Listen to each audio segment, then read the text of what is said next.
Arthur, I always thought that was the best theme tune that we ever had. Good morning, welcome to Morning Report. It's Tuesday, April the 1st. I'm Geoff Robinson, son of Mercep's with me here in the Wellington studio today. And on the program, the International Court of Justice orders Japan to stop whaling in the Antarctic with immediate effect. And also today, in case you don't know, it's Geoff's last day on Morning Report and at Radio New Zealand. Generations of New Zealanders have woken up to his kia ora tātou, Good Morning New Zealand, since this program first went to air in 1975.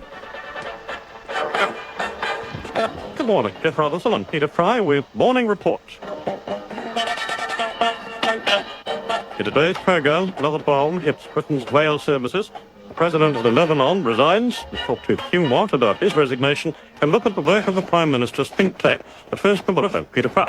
Well, so throughout the show today, we'll bring you highlights of Geoff's 44-year career with Radio New Zealand. Japan says it's disappointed the International Court of Justice has ruled its whaling in the Southern Ocean is not a scientific program. The court, which sits in The Hague, has ruled Japan should stop its whaling program with immediate effect and cease granting new permits for the killing, taking and treating of whales. The spokesperson for Japan's delegation in The Hague is Mr. Nori Shikata. I asked him what the decision means for his country's whaling practices. We are disappointed and regret that the court ruled that Japan's research whaling program in the Antarctic did not fall within the special permit clause of the treaty. However, Japan will abide by the judgment of the court as the state that places a great importance on the international legal order and rule of law as the basis of the international community. And when you say abide by it, this means an immediate stop to whaling? Regarding the content of the judgment, we have to study very carefully, and during days and weeks to come back in Japan, we will consider our future course of action. But one thing which is clear is that we are saying that we are going to abide by the decision of the court. And that's Nori Shikata, spokesperson for Japan's delegation in The Hague. We'll have more on the story throughout Morning Report today. It's 6:12. The police have more clues into Auckland woman Sissy Chen's death after confirming bones found in a park drain were hers. Her skull and bones from her torso and leg were found in a North Shore park last week, more than a year after she vanished from her Tilbury home. Our reporter Nicole Pryor went to the scene. And here at Totteravale Park in its early evening is a children's playground here, a flying fox, and a walking track which goes through the middle. Sissy Chen used to walk here often. It's very quiet at the park with the occasional person walking through. Neighbours say it's very quiet at this time of year and is basically being deserted since police started investigating the scene. It's quite eerie because every time I come back there's been nobody to get my kids. One's 9, one's almost 9, one's 7, and that's pretty disturbing. They were playing by the willow tree and in that park here by the flying fox. So it's not very pleasant. It really hasn't fazed us at all. We're really quite pleased actually that the body has been identified and that it will bring closure to her family. Right now, we're just using the other part. Like this one, sure. Detective Inspector Bruce Scott says the family is relieved but upset. We're very disappointed, obviously, to learn that it's sister and daughter who been found dead. They've always held hope that something positive might come of it, but they're very pleased, obviously, to be back. Bruce Scott says police now hope to complete the case quickly. Some of the witnesses that we've previously talked to, we're going back to get more information. We've got quite a bit of work to do now. Detective Inspector Bruce Scott says the breakthrough has helped the investigation. In Auckland for Morning Report, Nicole Pryor. It's 6:14. We're very pleased you're with us this morning because we are today looking back today at Geoff's career on Morning Report and at Radio New Zealand. Geoff joined the then New Zealand Broadcasting Corporation in 1970 and first appeared on Morning Report on June the 6th, 1975. This is Morning Report. I'm an National program and it's 7. On that day, he was just filling in. If you're wondering what's happened to KTN this morning, well, Joe's taken 3 weeks holiday, like he said, he's off around fresh parts of Europe, So I'll have to get up in the middle of the night and cover in the morning report for you on Geoff Robinson, and I normally do midday and evening report. But it wasn't long before Geoff was presenting morning report full-time. There's no doubt about it. He has been a consistent. Now, since that day in 1976, Geoff has been the voice of Morning Report, and Clark Isaac has been writing radio reviews for the Otago Daily Times for 45 years. He told our Otago reporter Ian Telfer that with Geoff's retirement, a rare talent is leaving the microphone. There's no doubt about it. He has been a consistent performer. He's equable. He's even-handed. That is a great plus in any broadcaster. He calls that just good manners. So be it, he is good-mannered. Many radio exponents, I suppose, over the years have been far from good-mannered. Particularly perhaps on commercial radio, you get men and women who are out to make an impression. They pull out the stops, perhaps not in the right way. Is there still a place for Geoff Robinson's style? Definitely. In a society which becomes fragmented quite often, I think that a person like a Geoff with a steady approach is a definite plus. It's a passing of an era to some extent. The gentleman of broadcasting. That is right to a certain extent, but I'm sure that we will probably see in his successors a different style, and we younger broadcasters who have to carry on from Geoff, we should take a leaf out of his book. Definitely, yes. That's Clark Isaac of the Otago Daily Times speaking with our reporter Ian Telfer. Now, we have Geoff. No, you haven't taken a rest while I read all this out to you here, but we have sort of suffer. We've had many emails, hundreds and hundreds of them over the last while. I'm just going to give you an example of just a few. Dear Geoff Robinson, for thousands of hours of enlightenment, entertainment, and above all, an even-handed approach to everything, we are very grateful. Indeed, thanks. And enjoy the golf. Molly and Gordon Cooper. This from Joan Jenkin. Best wishes for your retirement, Geoff, although I don't know what I shall do in the mornings now. Thank you for the best mornings a person could have. You will certainly be sorely missed by a multitude of listeners. All the best. And another one, thank you, Geoff, for setting the highest benchmark of New Zealand journalism. Your professionalism, equanimity, and the high regard shown to all those you speak with or report on is a privilege for listeners to share. That from Jenny Peters. I think there's many more like it, Geoff. Thank you. It's very humbling. It's a privilege to receive them. Thank you very much. But we've got to get on with the program. 6:17. Top stories this morning. The investigation into the death of Sissy Chen continues. The Intergovernmental Panel on Climate Change says New Zealand is poorly prepared for worsening floods. More people are planning to go bankrupt in order to avoid paying off student loans. And Japan is ordered to stop all whaling in the Antarctic. I'm absolutely over the moon for all those people who wanted to see the charade of scientific whaling. Please pull up that before. We'll be talking to Sea Shepherd about the decision before 7 here on Morning Report at 6:17. Now we'll go to the Pacific News with Sally Rond. Talopalava, Sally. Thanks, Simon. Kirana. Fiji's government says it's pleased with the decision of the Australian and New Zealand governments to lift all existing sanctions against Fiji. In a statement, it says it's always believed the sanctions were ill-conceived and served only to discourage talented and qualified individuals from serving the Fijian people. New Zealand has followed Australia in announcing a formal lifting of the travel ban against certain members of the governing regime and the military, which was introduced after the December 2006 coup. Fiji says it looks forward to working with Australia and New Zealand. The United Front for a Democratic Fiji says while Australia and New Zealand eagerly remove their effective travel restrictions on the regime, they remain oblivious and detached from the realities on the ground in Fiji.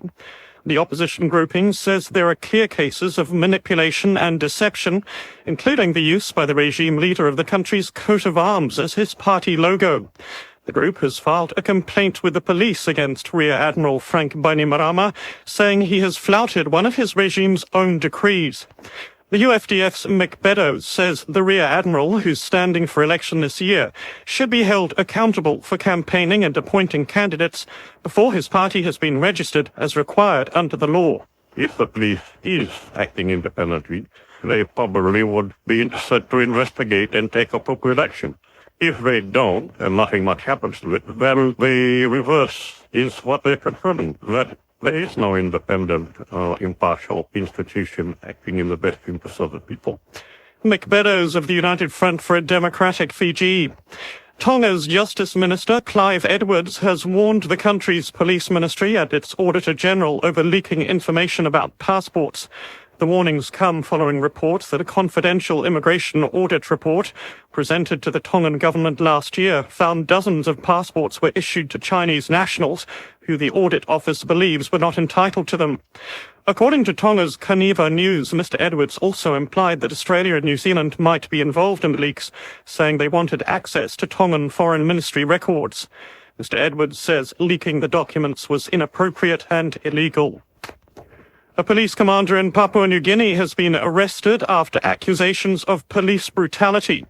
Senior Inspector John Tarua and 4 other members of the police force face charges after dozens of men from a settlement in the capital, Port Moresby, were allegedly slashed with knives while being arrested last year. It's alleged last May the officers used their knives against the men, cutting their Achilles tendons and stealing personal items after being sent to disarm them. The 75 men had been involved in an ethnic clash with a group from a neighbouring settlement. And before we go, a few bars from the traditional Fijian farewell, Isa Lei, to both Geoff and Simon, sung by our new reporter, Indira Mawala. Isa, Isa, Fulanila Satina, no mulako anararawatina, Thabameka ko amahila kava, no mulako amnasinanilasa, Isalei nanangurarawa, Niko sana vundo inamataka, Maunulunga nanonatolasa, Maisuba nanunatikonga. The final verse of Isa Lei, farewelling you, Geoff and Simon, ending the Pacific News from Radio New Zealand International. That was lovely. That was the first to me. I've never been serenaded on the wireless before. That was beautiful. Thanks very much. Thank you very much indeed. 6:22, here's Penny Mackay with the Real One News. Kia ora, good morning. Concerns about toxic chemicals and fracking waste entering the food chain has prompted the government to issue new advice to regional councils. Fracking waste has controversially been disposed on farmland in Taranaki, where the regional council has issued consents for it to go on one of its so-called land farms and other sites. The government's new guidelines do not support that practice, but it's leaving it up to regional councils to decide whether or not to follow best practice. Benedict Collins has more. The Ministry for the Environment has released voluntary guidelines for regional councils when it comes to hydraulic fracturing or fracking, which is the process of blasting water and chemicals at high pressure into the earth to access fossil fuels. The guidelines do not support the disposal of fracking waste on land.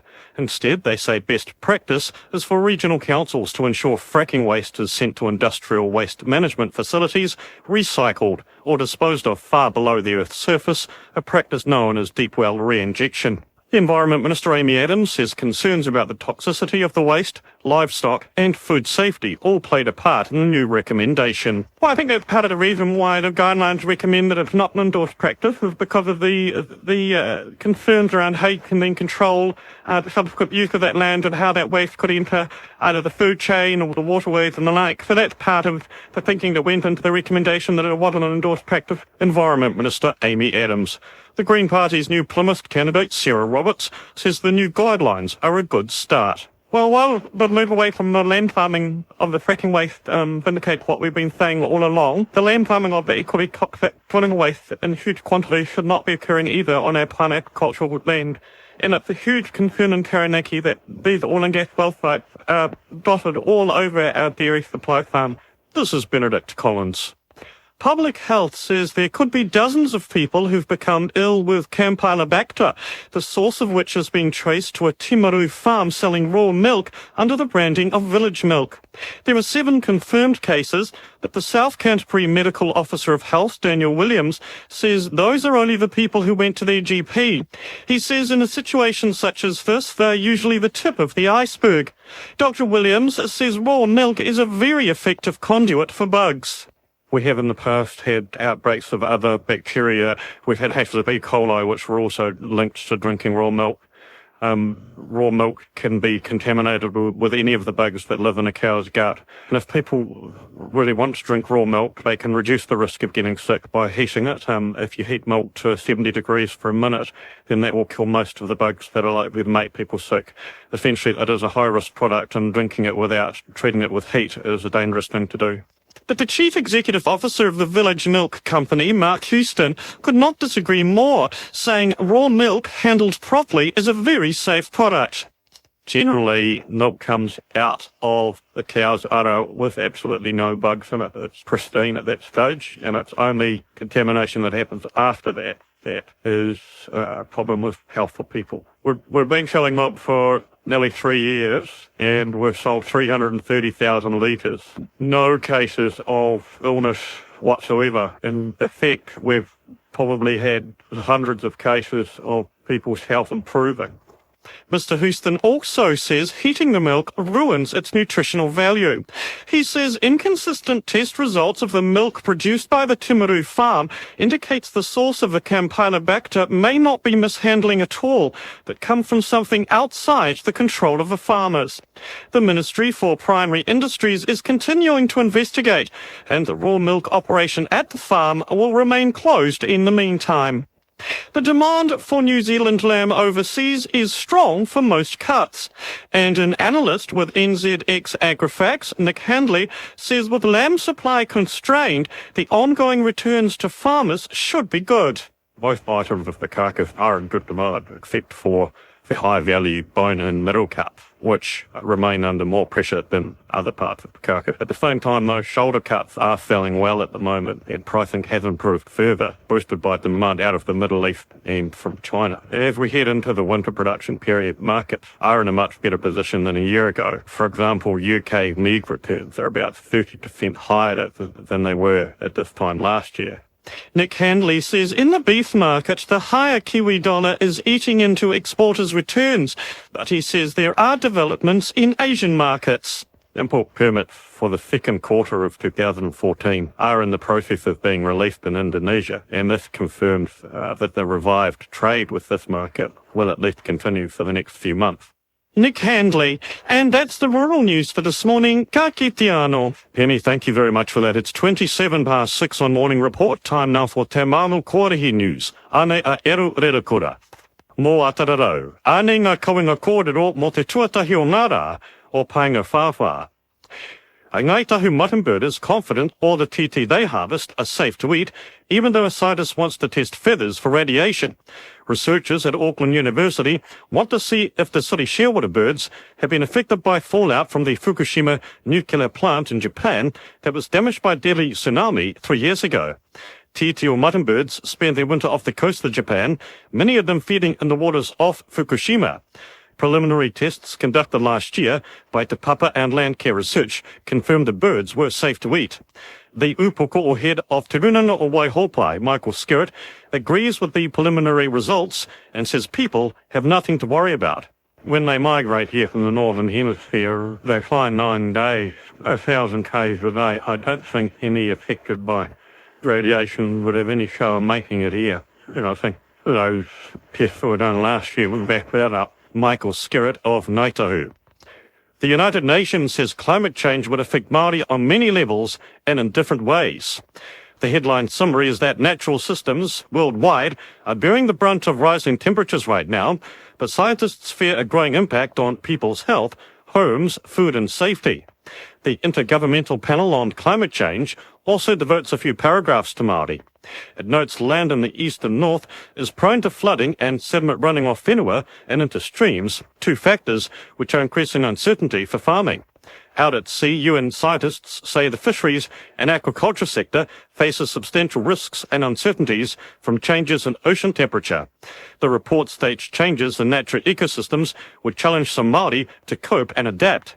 The panel suggests combining traditional ways and knowledge with new and untried policies and strategies to ensure long-term sustainability of climate-sensitive Māori communities.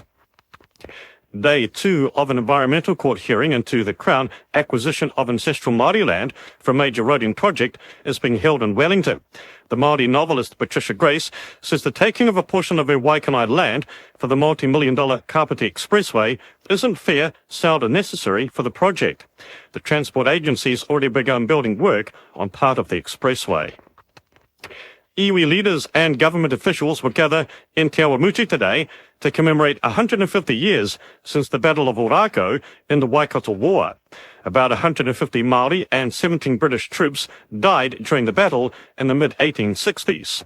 Ōrākau brought iwi together under the mantle of the kingitanga to defend their sovereignty. The Waiariki MP, Te Uraro Flavel, says the war was significant for his own people and for those iwi who gave help and assistance to Ngāti Maniapoto, Tainui Whānui and Tūhoe. He says the battle was huge in terms of developing relationships between tribes. Mr. Flavel says it's important conflicts that have happened in New Zealand are commemorated as much as those that occurred overseas. That's the Manu Kōrehi News for now. I'll have a further bulletin just before 9.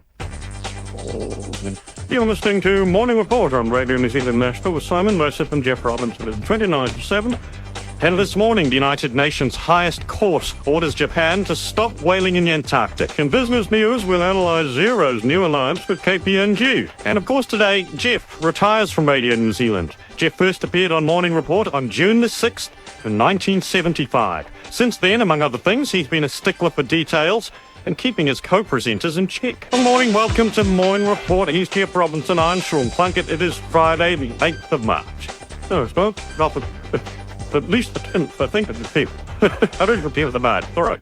I don't think that's quite happened to me, but you never know. There's still time. Stay with us as we look back. The International Court of Justice has ruled Japan must stop all whaling in the Antarctic with immediate effect. The decision was made after Australia brought the legal challenge against Japan, and it was the first time any country had used an international court to try to stop whaling. The court, which sits in The Hague, has ruled Japan should, as well as stopping whaling, cease granting new permits for the killing, taking and treating of whales.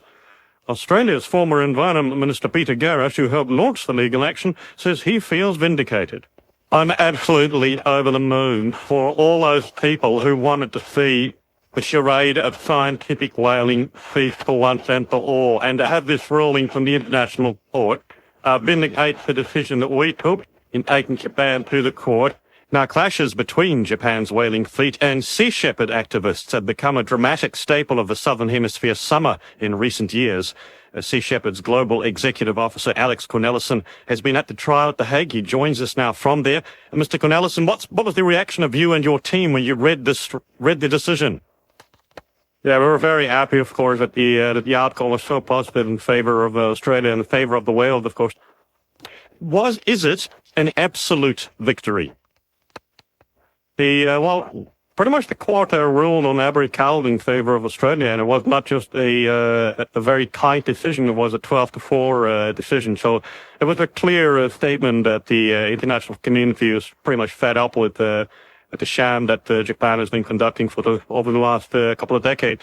It's the ruling is some 70 pages long. There are no loopholes in it that you're aware of.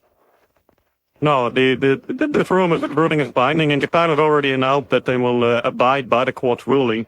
Of course, they can develop a minimal scientific research program, but then they still would have to comply with the international regulations. And I think that's very unlikely, especially considering the fact that their current scientific research program, Japan 2, does not comply with those regulations. So I think they'll be hard-pressed to get adding scientific plan through at this stage. So I think it's pretty much over. It looks like we'll be doing something else this coming December. Indeed, that's a good question. What will the Sea Shepherd organisation do?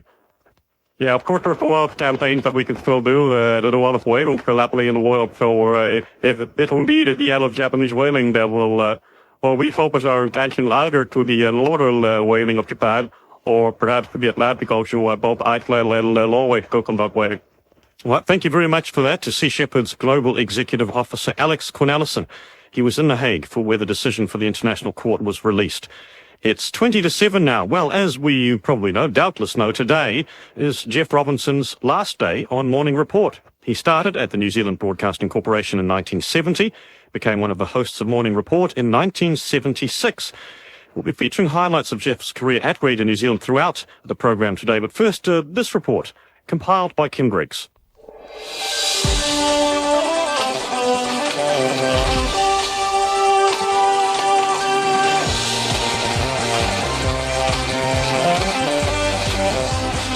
Kia ora tātou, good morning, welcome to Morning Reporters. Generations of New Zealanders have woken to Geoff Robinson's Kia ora tātou since the Morning Report first went to air in 1975.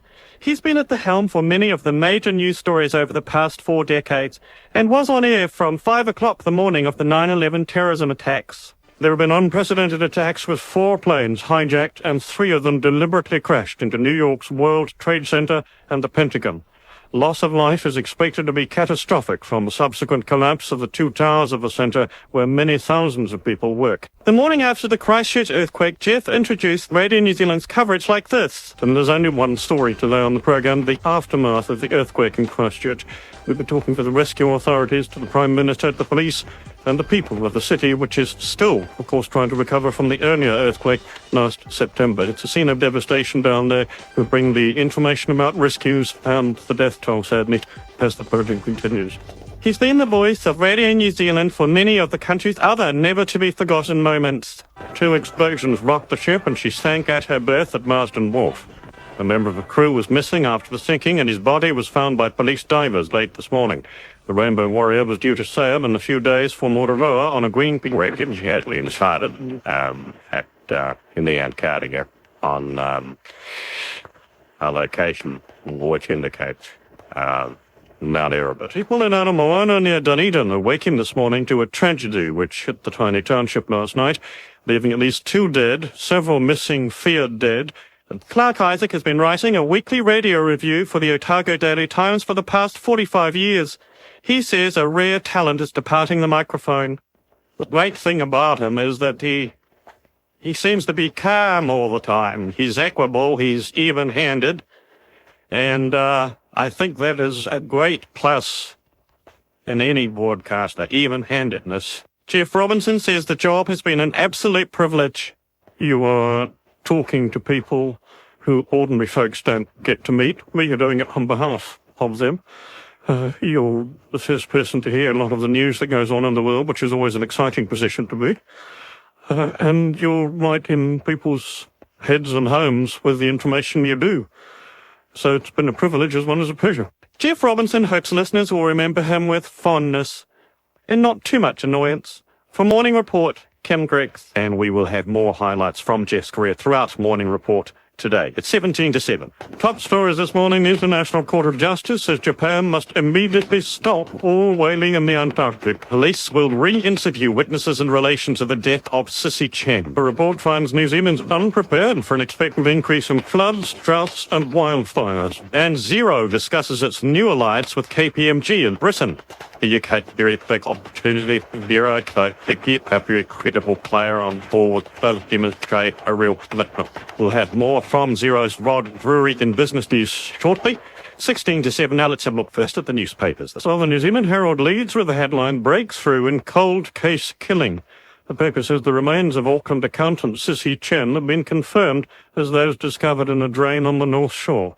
The paper says the 44-year-old went missing 16 months ago. In other news, a member of Tēnā Pōra's legal team has told the paper the 38-year-old is looking forward to some basic freedoms, such as going fishing when he's released on parole. The Waikato Times features a large photograph of Christchurch woman Amy Farrell, who was found dead in the boot of her car in a supermarket car park. The paper says the man at the centre of the inquiry into an attack on 2 hitchhikers and the death of Ms. Farrell had been out of prison for 6 months and was still on parole. And the paper says royal fever is brewing in Cambridge, with many locals scheming up ways to catch a glimpse of William and Catherine when they hit the town on April the 12th. The Dominion Post leads with the headline, Parole Inquiry After Attacks. The paper says corrections has launched an inquiry into the department's supervision of the man at the centre of the police investigation into the death of Amy Farrell and an attack on 2 hitchhikers. And the paper reports that an important Maori treasure was withdrawn from Te Papa by 2 members of Wellington's prominent Love family so they could sell it. In Christchurch, the press has more on the death of Amy Farrell and the attack on 2 West Coast hitchhikers, crimes the police believe are linked. The paper has a photograph of police forensic experts searching for clues at a Wildberry Road property in Walston. In other news, the paper says Japan is set to face new curbs on its annual slaughter of whales in the Southern Ocean. Last night, of course, the International Court of Justice at The Hague ruled the slaughter was not for scientific purposes as claimed. The Otago Daily Times reports on how a prime Queenstown waterfront site, once occupied by stables, could be used for a $6 million 3-storey retail development. And the paper says Dunedin residents could soon be paying for water every time they turn on the tap, after the council installed a trial batch of water meters. That's some of what's in the papers today. There's some traffic news.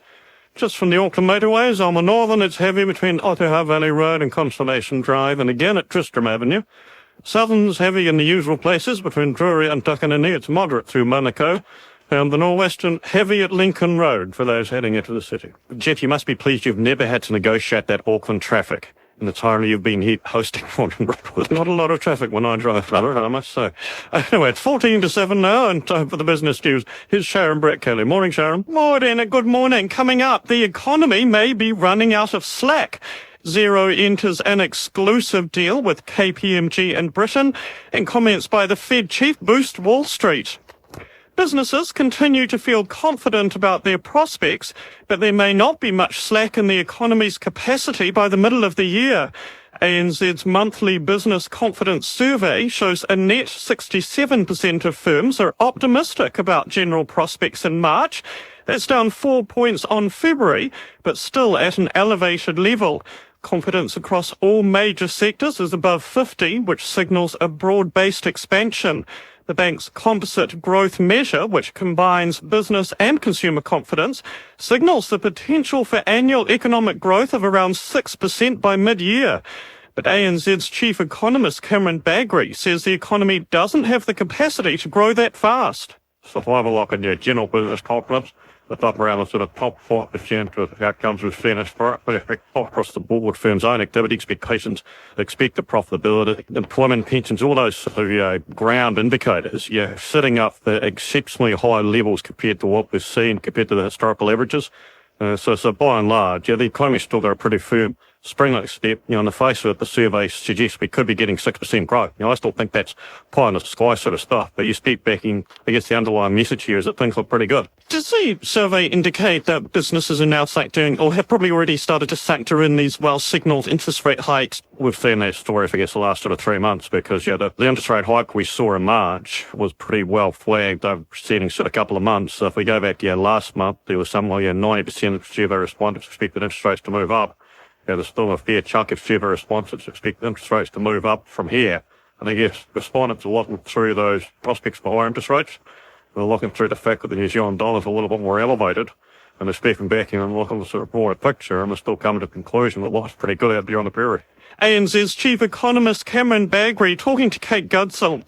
Xero's new alliance with one of the world's 4 largest accounting firms, KPMG in Britain, involves a period of exclusive marketing, but Xero is still able to deal with other accounting firms. Under the alliance, KPMG will launch a new division from May to provide services to small to medium-sized businesses using Xero's software and cloud computing. The British chairman of KPMG, Simon Collins, says Xero is an impressive software platform which will support his firm's delivery of services to a part of the market where technology is increasingly transforming the way people do business. Xero's managing director and founder Rod Drury says his company's strategy in Britain mirrors what it's done in other markets. So we're executing the sort of plan in each market. So we work with most of the big 4 in New Zealand and Australia now, and you might remember last year we won a big partnership in Australia with Deloitte partners. What's happened with Deloitte in New Zealand is they've actually acquired 2 of our top accounting partners because the metrics of those companies are so good. So I think with the credibility we're getting on the Australia and New Zealand marketplace, we're able to reference those when firms overseas are looking at their strategies for small business, and I think that's helping. So this, again, will be another clear signal that helps us out in the big US market as well. Xero's Rod Drury, the head of wealth management at Craig's Investment Partners, Mark Lister, says the KPMG alliance is yet another endorsement of Xero's software. This, of course, early days and difficult to quantify given the fact we don't have a lot of information, but look, it's certainly a real positive, and I think the UK is a very big market and a very big opportunity for Xero, so to get a very credible player on board in terms of an alliance like this does demonstrate a real commitment from KPMG, and I guess endorses the quality of product and the offering, so certainly a positive announcement to be made. Doesn't seem to be reflected in the Xero share price, however. No, the share price is off a little bit today, and it has weakened quite a bit in the last week or two. It's probably off 10% or a little bit higher than that. Look, I think it's just following a global trend where we have seen a lot of stocks in that technology space, particularly the ones that have rallied very strongly. Think of stocks like Twitter or Facebook or Netflix in the US. They've all come off the boil quite a lot in the last several weeks. Some of them are off as much as 30%. So I think you are just seeing a bit of the money come out of that space globally. Xero's following that trend in this part of the world, despite the fact that markets are up quite strongly in Asia and in Australia. Craig's Mark Lister talking to our business editor Jenny Ruth. Most analysts are recommending investors buy shares in Genesis Energy, emphasising their high yield. The shares will yield a gross 11.3% annualised through to June this year, a gross 14.3% in the year ending June 2015, and the bonus shares offered to retail shareholders who will hold on to the stock for at least a year will boost the 12-month return by 6.7%. Most analysts also value the shares above the $1.55 price the government has set. Edison, for example, values the shares between $1.75 and $2.04, while Fat Profit's midpoint valuation is $1.75. An analyst at Woodward Partners, John Kidd, says the offer presents excellent value. We have titled our report Compelling Value, which is a reflection of our assessment of the underlying value of Genesis compared to the offer price. We pitch a range of 156 through 193 with a midpoint valuation, which is our assessment fair value of 175. For investors, shareholder returns are core to the investment case. There are a couple of aspects to the offer which are highly attractive to investors, the least of which, of course, is the offer price, but the bonus share component, 12-month return on that aspect is very attractive and goes some way towards mitigating some of the downside risk that could come. It is a 6.7% equivalent return for 12 months, which is so is highly attractive to retail investors. Woodward Partners analyst John Kidd. Housing construction looks set to get underway in the areas that need it the most. Official figures show the number of new homes, including apartments, fell a seasonally adjusted 1.7% last month compared with January. Excluding apartments, the seasonally adjusted number of new dwellings rose 3%. Canterbury consented 30% of the country's new dwellings, while Auckland consented 26%. The trend for the number of new dwellings, including apartments, is at its highest level since October 2007, but is still 29% below the series maximum in January 2004. Westpac's senior economist Michael Gordon says growth is driven by the regions where concerns about the supply of housing have pushed up house prices in recent years. The trend has been we've seen very strong growth in consents in the Canterbury region. Obviously, that's reflecting the rebuild getting underway. We're also seeing a general upward trend in consents in Auckland, although there have been patchy at times, but there were some fairly strong numbers for February. That's necessary because it is, one of the regions of the country where there does seem to be the most significant shortage of housing. And as a result, we've seen prices rising faster in Auckland than in the rest of the country. So I think what we're seeing now is we're starting to see the market mechanisms that worked, albeit very slowly. So there's been a shortage of houses, prices have gone up. That's improved margins for builders, and now we're starting to see a response from the building industry. Westpac senior economist Michael Gordon. The International Monetary Fund says the country's decision makers are taking the right steps to ensure Auckland's heated housing market does not pose a threat to growth. In its annual stocktake, the Washington-based organisation says the economy's prospects have improved due to the rebuilding of Christchurch and high global commodity prices, with growth tipped to be about 3.5% this year. While house price growth has eased slightly recently, the IMF says it could still damage the financial system if there's an economic shock. The head of the IMF's Asia and Pacific Department, Brian Aitken, says a combination of higher interest rates, lending restrictions, and making more land available should help. Interest rate increases. So monetary policy should help cool demand in the housing market. The second one is the LVR restrictions. Again, those may have had an effect on cooling the market. It's a little bit early to make a judgment on that. And then the third one is the steps that the government has recently taken with Auckland to fast track land supply. And the supply side is really the most important thing from the long run point of view to cool the market and increase affordability. Brian Aitken also says a sharp slowdown in China could hurt the economy, though he doesn't believe that's imminent. He also says the dollar is overvalued by between 5 and 15%, reiterated concern about the country's persistent current account deficits, and noted the retail banks are vulnerable due to their reliance on overseas funding. The IMF endorsed the government's debt reduction plan to ensure the country's in good shape to withstand any nasty shocks in the future. Online sales are expected to continue to grow strongly, and more of our money could be going to overseas merchants. The Bank of New Zealand's online retail sales index for domestic purchases for the 3 months to February grew 10% compared with the same period last year, while online purchases from overseas merchants grew 24% on a 3-monthly basis. Growth rates across the categories were mixed. Furniture, groceries and pharmaceuticals experienced strong domestic growth, while international retailers had double-digit growth across most major categories, including clothing and footwear and books.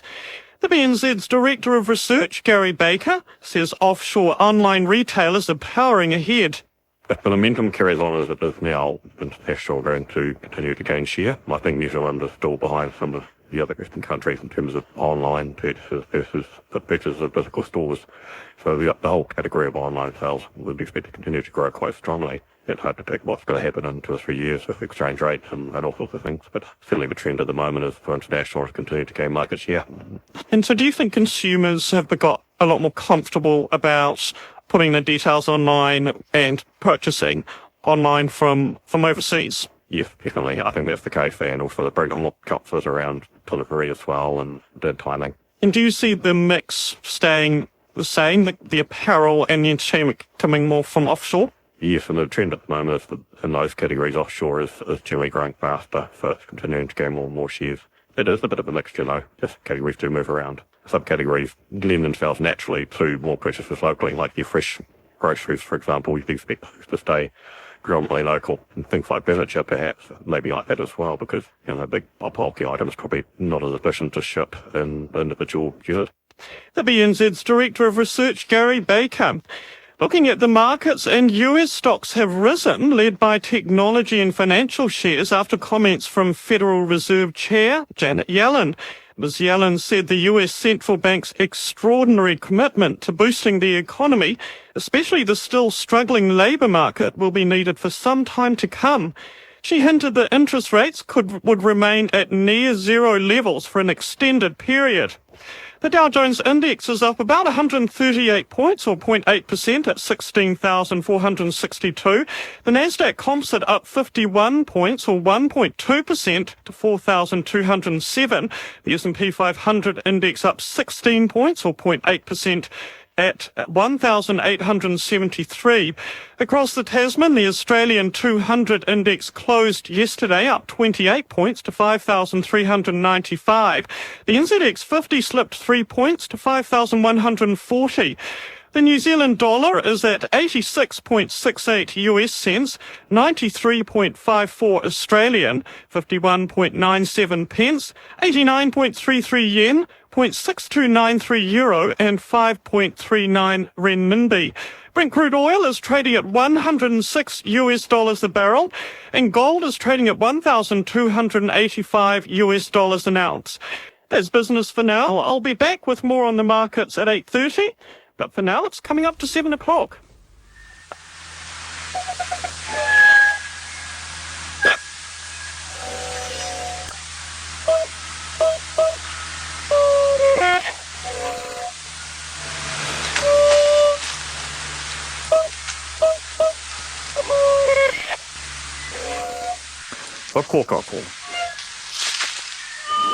Radio New Zealand National.